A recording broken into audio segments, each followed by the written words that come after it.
जय जिनेंद्र मित्रों, क्या आप जानते हैं मंदिर में चढ़ाया गया मात्र एक मुट्ठी चावल आपके जीवन के लिए 24 घंटे का अभय सुरक्षा कवच बन सकता है। आइए जानते हैं सुख समृद्धि और सुरक्षा के चावल चढ़ाना एक हमारे यहाँ एक बहुत बड़ा इसमें साइंस है। अन्य द्रव्य क्यों नहीं चढ़ाते? चावल में एक नेगेटिव एनर्जी को बाहर फेंकने की क्षमता होती है। जब अभी चीन ने इस बात के लिए खोज किया कि यदि आध घंटे तक किसी व्यक्ति के सामने चावल रखा रहे तो 24 घंटे तक के लिए उसको इतनी नेगेटिव सहन करने की क्षमता आ जाती है कि सारी दुनिया उसको बद्दुआ देवे लेकिन उसका बाल बांका नहीं कर पाएगा। आदि आप पुंज लेकर के भगवान के सामने पूजा कर रहे हैं 10 मिनट भी, इसलिए मैं हमेशा कहता हूं थाली को सामने रखना चाहिए। उसमें इतनी एनर्जी हमें दे देता है क्षमता, और ऐसी भी क्षमता हमें दे देता है कि हम महाबीमारी से भी लड़ने को तैयार हो जाएंगे। अभी हमारी क्षमता नहीं थी, लेकिन अष्ट द्रव्य की थाली पूजन में रखी, उसमें चावल रखा है और प्रतिदिन वो द्रव्य को भगवान की भक्ति पूर्वक चावलों को सामने रखता है। एक दिन इतना टॉनिक का काम करेगा कि जो सेल्स हमारे उस बीमारी से लड़ने की क्षमता खो बैठे थे उनमें इतनी क्षमता आ जाएगी कि वो बीमारी से भी लड़ सकता है। ये चावलों के संबंध में हमने एक दिन बहुत 1-1.5 घंटे प्रवचन दिया था। कितने गुण चावलों में। चावलों के सामने अष्टद्रव्य के साथ यदि आपने भक्ति पूजा की और आपके सामने सही थाली सामने रखी है और आपका दुश्मन यदि आपको मारने के लिए तीर फेंक दिया, तलवार फेंक दिया, चाकू फेंक दिया, इतनी नेगेटिव और शक्ति अपने पास आ जाएगी नेगेटिव को फेंकने की कि उसका बार चूक जाएगा और तुम बच जाओगे। इतनी शक्ति है। अष्टद्रव्य की पूजा करके यदि तुम गए हो, कोई तुम्हें बददुआ दे रहा है, तुम्हारा दुश्मन है, बुरा विचारता है, 24 घंटे तक उसकी बददुआ आपको कुछ भी नहीं कर सकती। नजर किसी को लग जाती है तो उसके लिए अष्टद्रव्य की पूजा से एक अर्घ चढ़वा दी। मैंने कई प्रैक्टिकल किया, हालांकि नजर को मैं उतना अच्छा ज्यादा फिर भी लोग मानते हैं। मैंने उनसे कहा कुछ जन नहीं, जाओ इससे भगवान का एक अर्घ चढ़वा दो। इतने पे भी ना उतरे तो अष्टद्रव्य की थाली से पूजा करा दीजिए। कैसा भी बद्दुआ नजर लगी होगी, बुरी दृष्टि होगी, अष्टद्रव्य की पूजा के बाद वो खत्म हो जाएगी। चावलों में इतनी शक्ति होती है। भोजन के बाद चावल क्यों खाया जाता है? लास्ट में खाने का अर्थ क्या है? और कई कारण होंगे।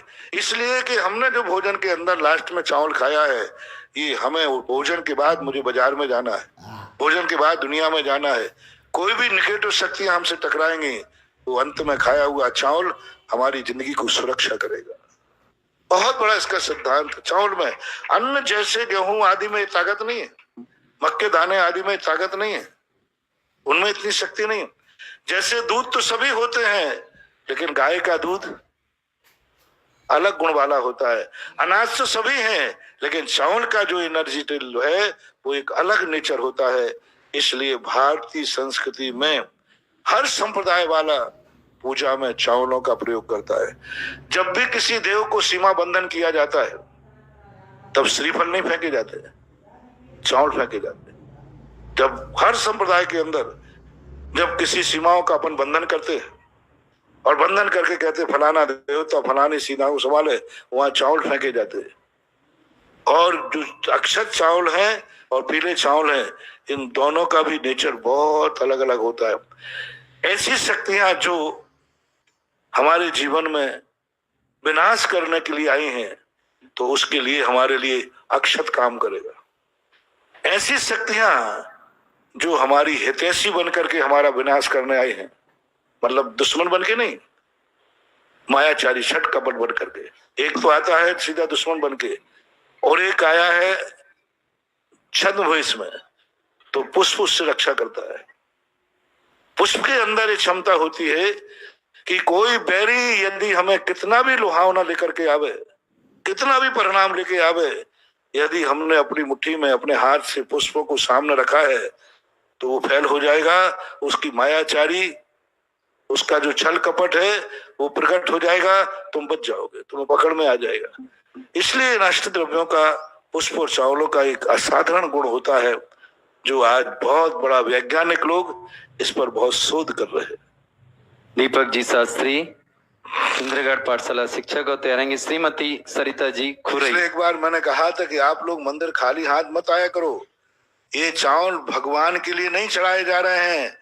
इन चावलों को सामने रख करके अपने अंदर की शक्ति को पावर दिया जा रहा है। बच्चों को भी खाली हाथ मत भेजा करो मंदिर में। मंदिर के चावल चढ़ा करके विद्यार्थी स्कूल गया है, हो सकता है कि अपहरण करने वाला उसे आए और उसको अपहरण ना कर पाए, बच्चा बच जाए।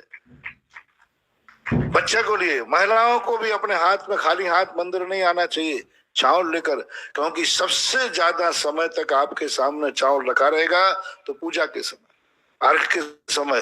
तो इन सब के कोई रीजन है, ये मात क्रियाएं नहीं है, ये क्रियाकांड नहीं है। क्यों चढ़ाए जाते चावल? अन्न दर्शन की बात तो समझ में आती है कि उनके भगवान भोग लगाते हैं। तुम्हारे भगवान तो भोग भी नहीं लगाते, फिर चावल किस लिए चढ़ाना? भगवान को खाना नहीं है और भक्त को खाना नहीं है, फिर क्यों चढ़ाए जाते हैं? हम आजकल क्रियाओं के जो साइंस है वो खोज नहीं पा रहे, और लोग कहने लगे कि भगवान जब खाते नहीं तो चावल क्या चढ़ाना, खाली हाथ डोलते चले जाते हैं। क्या मतलब पड़ा इनको? हम तो भाव पूजा कर लेंगे। भाव पूजा करने वालों के अंदर एक दिन ऐसी जिंदगी आएगी कि उनकी क्षमता 2 मिनट में कोई सामने आ जाएगा तो उसकी चपेट में आकर के घबरा के मर जाएंगे। इसलिए हर ग्रस्त के जीवन में कोई ना कोई दुश्मन होता है। हर ग्रस्त के जीवन में नेगेटिव पॉइंट बहुत ज्यादा आते हैं, खतरे बहुत हैं आपके लिए। हर पॉइंट पे खतरा है। आप गाड़ी से चल रहे हैं, खतरा है, एक्सीडेंट का खतरा है। आप व्यापार कर रहे हैं, खतरा है। आपके पड़ोसी से खतरा है। हमारे लिए कम खतरे हैं, आपको ज्यादा खतरे हैं। इसलिए आपको जितने ज्यादा खतरे हैं, इसलिए ग्रस्त को 24 घंटे में एक बार मंदिर में चावल लेकर के ही जाना चाहिए, क्योंकि आपको खतरा ज्यादा है।